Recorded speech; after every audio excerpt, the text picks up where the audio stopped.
बाजार में जो एक वर्ड में अगर डिस्क्राइब करना हो तो एकदम एक्सट्रीमली वोलेटाइल मार्केट्स हैं, और ये पिछले कुछ दिनों की भारी गिरावट के बाद एक्सट्रीमली ओवरसोल्ड भी है। क्योंकि जैसे देखिए, आज सुबह जब हम खुल रहे थे तो हमारे चारों तरफ जो बाजार है, जैसे कल यूएस के मार्केट्स में गिरावट आई, फिर जापान में कमजोर था, लेकिन हमारे यहाँ कोरोना के फ्रंट पे एक पॉजिटिव न्यूज थी, जो सरकार ने 18 साल के ऊपर वैक्सीन को अलाउ किया, फिर कई वैक्सीन को इंपोर्ट करने की इजाजत दी, इंपोर्ट ड्यूटी कम करी।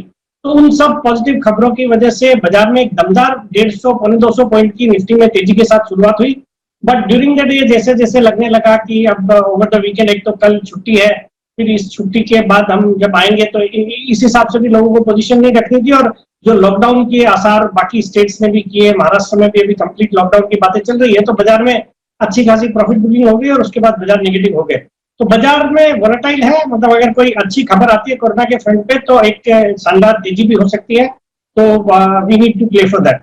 बाकी जहां तक थर्सडे के लिए मेरी इंट्राडे पिक का सवाल है, मेरी इंट्राडे पिक रहेगी थर्सडे को आईसीआईसीआई सिक्योरिटीज, जो कि ये स्टॉक आज 424 के लेवल पे बंद हुआ है। इस कंपनी के नतीजे आने हैं कल। मुझे लगता है जिस तरीके से एचडीएफसी बैंक के अभी नतीजे आए, उसमें एचडीएफसी सिक्योरिटीज का जो कंट्रीब्यूशन था बेहद ही दमदार था। तो मुझे लगता है जिस तरह से ये लॉकडाउन के पीरियड के दौरान जो डीमैट अकाउंट्स नए खुले हैं, नए इन्वेस्टर्स, नए ट्रेडर्स आए हैं मार्केट में, आईसीआईसीआई सिक्योरिटीज के भी नतीजे दमदार रहने चाहिए। और मैं इस स्टॉक पे बुलिश हूं। मुझे लगता है परसों जब हम बाजार में ट्रेड कर रहे होंगे 440 तक के लेवल्स इसमें देखे जा सकते हैं। स्टॉप लॉस रखना 410 रुपए का। और जहां तक मेरी पोजिशनल पिक का सवाल है, एक मेटल स्टॉक को मैंने पिक किया है, दमदार कंपनी है, स्टॉक का नाम है हिंदुस्तान जिंक। ये आज 284 के लेवल पे बंद हुआ है। बहुत ही जबरदस्त कंपनी है, दुनिया की जिंक और लेड बनाने वाली दूसरी सबसे बड़ी कंपनी है। और इनके पास सिल्वर का भी एक बहुत बड़ा पोर्टफोलियो है, दुनिया की 6ठी सबसे बड़ी कंपनी है सिल्वर बनाने वाली। और चांदी के दामों में हमने एक जबरदस्त तेजी देखी है, 70,000 के आसपास वापस से आ गई है।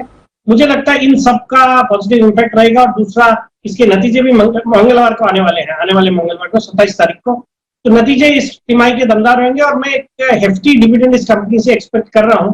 तो मुझे लगता है इस स्टॉक में पोजिशनल तौर के रूप में इसमें खरीदारी करनी चाहिए 284 के लेवल पे। स्टॉप लॉस रखना है 270 का, और मेरा पोजिशनल टारगेट है 325। लगातार बार बार खरीदारी करने की राय देने वाले सेठी साहब का स्वागत है। सेठी साहब, आज भी खरीदना ही है ना 2 स्टॉक? हाँ बिल्कुल अनिल जी, खरीदना है। कैश मार्केट का स्टॉक है, एफएनओ का स्टॉक है। अनिल जी, बाजार कैसा भी हो, जब स्टॉक परफॉर्म कर रहे हैं तो उसी थीम पे जाना चाहिए। कल मैंने सुबह आईनियोस शॉर्ट टर्म के लिए दिया था 1060 में, 1125 के टारगेट थे। आज देखिए 1125 के टारगेट अचीव हो गए।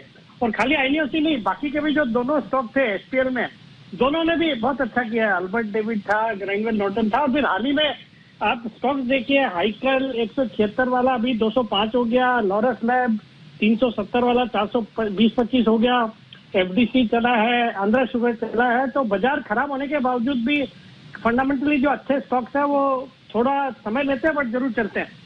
समय क्या, बिल्कुल थोड़ा सा ही समय ले रहे हैं, बाकी तो कितना समय ले लेते आप सोच भी नहीं सकते। तो बहुत ही शानदार एक्शन सारे स्टॉक्स में आ रहा है, वो भी तब जबकि बाजार का सपोर्ट नहीं है।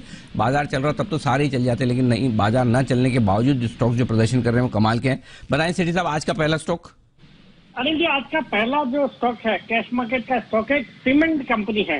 कल एसीसी के हमने नतीजे देखे, नतीजे बेहद बेहद दमदार थे।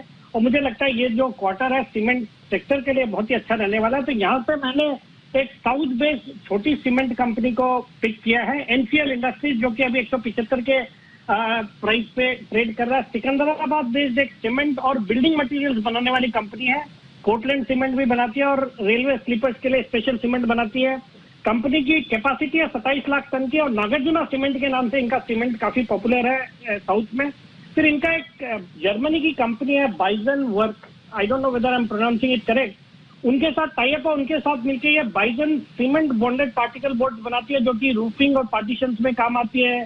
फिर यूपीवीसी विंडोज और रेडीमेड डोर्स भी बनाती है। फिर इनके 2 हाइड्रो पावर प्लांट है, जिनका इन्होंने स्टेट डिस्कॉम्स के साथ पीपीए किया हुआ है। तो ऑल इन ऑल काफी अच्छे सारे खासे बिजनेसेस है। अच्छी बात है कि वैल्यूएशंस के लिहाज से स्टॉक बहुत ही सस्ता है, 6-7 के मल्टीपल पे स्टॉक अवेलेबल है। दिसंबर क्वार्टर में दमदार नतीजे थे, प्रॉफिट आया 41 करोड़ का, जो कि पिछले साल दिसंबर क्वार्टर में सिर्फ 5 करोड़ का था। और ऑपरेटिंग प्रॉफिट मार्जिन दिसंबर क्वार्टर में थे 18% के। एक अच्छा डिविडेंड देती है 2.5 रुपए का। और बाकी जो एक और अच्छी बात है वो ये कि पिछले 4 क्वार्टर से प्रोमोटर्स ने हर क्वार्टर अपनी हिस्सेदारी बढ़ाई है। ये जो लॉकडाउन के दौरान जून 2020 से लेके अभी मार्च 2021 तक में 2-3% हिस्सेदारी प्रोमोटर्स ने बढ़ाई है, which is also giving confidence. मुझे लगता है ये स्टॉक शॉर्ट टर्म में 190 रुपए तक के टारगेट बिल्कुल अचीव कर सकता है। स्टॉप लॉस रखना है 160 रुपए का। अभी देखिए अनिल जी, जो दूसरा स्टॉक है उसको रिकमेंड करने के लिए तो आज के बाजार में हिम्मत चाहिए पूरी। बिल्कुल। बाजार में देखिए ऊपरी लेवल से एक बहुत अच्छा करेक्शन, एक मतलब बहुत ही बड़ा करेक्शन या गिरावट आ गई है बाजार में। यहाँ पे अनिल जी मुझे लगता है ये 558-60 के लेवल पे आईसीआईसीआई बैंक के फ्यूचर्स को खरीदना चाहिए। एक्चुअली इस तरह की जब गिरावट आती है तो सबसे जो पहला सेक्टर होता है जो कमजोर होता है वो ये बैंक और एनबीएफसी का है, बट फिर भी मैं हिम्मत कर रहा हूँ आज आईसीआईसीआई बैंक को बाई के लिए रिकमेंड करने के लिए, बिकॉज इसके इस शनिवार को नतीजे आएंगे और स्टॉक अभी ऊपर से अपने जो रिसेंट हाइज है या आज के भी हाइज देखेंगे वहां से अच्छा खासा करेक्ट हुआ है। मुझे लगता है ये शनिवार को जो इसके नतीजे आएंगे, नतीजे बेहद दमदार रहेंगे। कल हम बंद है और परसों से जब हम ट्रेड करना शुरू करेंगे तो in anticipation of good result मुझे लगता है इसमें एक अच्छी तेजी बननी चाहिए।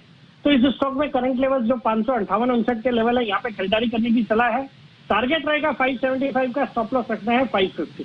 आइए अब गुरुवार के बाजार पर स्ट्रैटेजी समझते हैं अनिल जी से।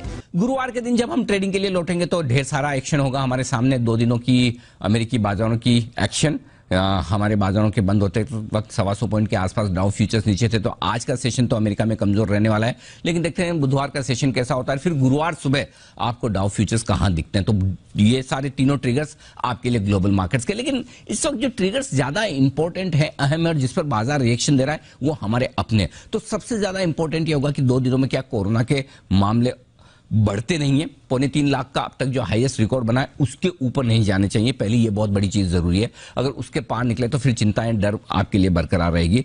दूसरा ये कि कोरोना को काबू में करने के लिए किस तरह के बड़े एक्शन सरकार की तरफ होते हैं। ये बड़े एक्शन सिर्फ प्रतिबंध लगाने वाले नहीं होने चाहिए।